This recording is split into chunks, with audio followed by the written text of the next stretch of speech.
Tilla sotib olsam foyda qilamanmi? Tilla sotib olishga endi kech emasmikan degan fikrlar hozir ko'pchilikda mavjud.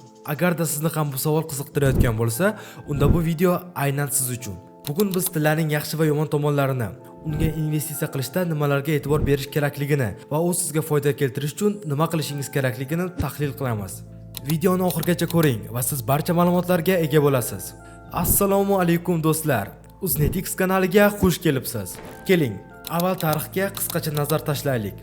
Tilla ming yillar davomida eng qadrlangan boyliklardan biri bo'lgan. Deyarli barcha davrlarda va barcha xalqlarda oltin boylik, kuch va xavfsizlik ramzi sifatida qaralgan. Hatto ba'zi mamlakatlarning valyuta zaxiralari ham avvallari to'liq oltindan iborat bo'lgan edi. Bugungi kunda esa tillaning asosiy vazifasi o'zgargan.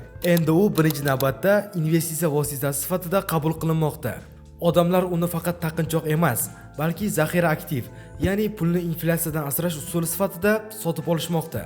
So'nggi 10 yillikda tilla narxi barqaror ravishda o'sishda davom etmoqda. Ayniqsa 2020-yildan keyingi davrda narx keskin yuqorilagan. Bunga pandemiya sababli yuzaga kelgan global iqtisodiy o'zgarishlar, inflyatsiyaning kuchayishi va moliyaviy tizimga bo'lgan ishonchning susayishi ta'sir ko'rsatgan. Tilla esa ko'p yillardan beri investorlar uchun eng ishonchli va xavfsiz investitsiya vositasi sifatida qaraladi. Endi esa tillaning afzalliklari haqida to'xtalib o'taylik. Inflyatsiyadan himoya. Pul qadrsizlanishi mumkin, lekin tilla hech qachon qadrsizlanmaydi. Aksincha, uning qiymati vaqt o'tishi bilan oshib boradi. Shuning uchun tilla inflyatsiya davrida o'z qiymatini saqlaydi va oshiradi. Oltin shunday vositaki, uni bemalol sotib olishingiz, ishlatishingiz va bemalol sotishingiz mumkin. Tillaning bozordagi talabi ham juda yuqori hisoblanadi.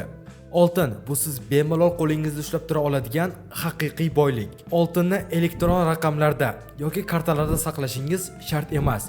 Uni istalgan joyingizda asrashingiz mumkin. Tarix davomida ham oltin doimo ishonchli sarmoya bo'lgan. Hozirgi kunda ham tilla xavfsiz, barqaror aktiv sifatida tan olinadi.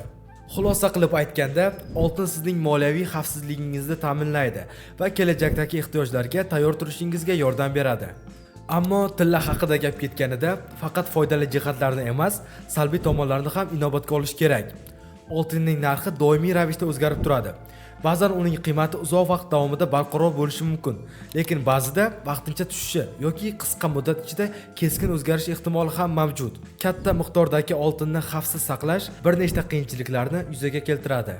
Sizga uni o'g'irlikdan himoya qilish, saqlash joyini tanlash va ehtimoliy zararlar uchun sug'urta qilish kerak bo'ladi. Boshqa aktivlar, masalan, aksiyalarni onlayn hisoblarda saqlash ancha osonroq va xavfsizroq. Aksiyalar va obligatsiyalar dividend yoki foiz to'lash orqali passiv daromad keltiradi. Ammo oltin bu kabi daromad keltirmaydi. Lekin bu muammoga yechim ham bor va bu investitsiya. Siz tilla bo'yicha ishlovchi kompaniyalarning aksiyalariga sarmoya qilishingiz mumkin va dividendlar orqali passiv daromadga erishsangiz bo'ladi. Dividendlar bu agar kompaniya foyda qilsa, foydaning bir qismini sizga, ya'ni aksiyadorlarga to'laydi. Demak, oltinga investitsiya qilish orqali siz nafaqat uni xavfsiz saqlashingiz mumkin, balki dividendlar orqali passiv daromadga ham ega bo'lasiz. Aynan shu masalada biz Uznetix jamoasi siz uchun investitsiyalar bo'yicha bepul onlayn trening o'tmoqchimiz.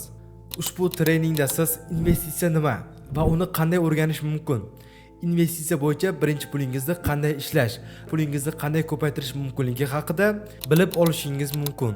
Buning uchun video ostidagi havola orqali hoziroq ro'yxatdan o'ting. Bugungi videoda biz sizga oltin va aksiyalarga investitsiya qilish haqida ma'lumotlar berdik. Xulosa qilganda, agarda siz pulingizni shunchaki saqlamoqchi bo'lsangiz, tillaga investitsiya qilish afzalroq. Ammo siz pulingizni yanada ko'paytirishni istasangiz, tillani shunchaki uyda saqlashingiz emas va balki tilla bo'yicha ishlaydigan kompaniyalarga investitsiya qilishingiz kerak. Qaysi birini tanlash esa o'z qo'lingizda. Pulni shunchaki sarflamaslik va balki uni to'g'ri investitsiya qilish muhim hisoblanadi. Siz pul uchun emas, aksincha pul siz uchun ishlashi kerak va buning uchun biz Uznetix jamoasi qo'limizdan kelgancha yordam berishga harakat qilyapmiz. Video yoqqan bo'lsa, videoga like bosing, kanalimizga obuna bo'ling va bepul onlayn treningimizga yozilishni unutmang.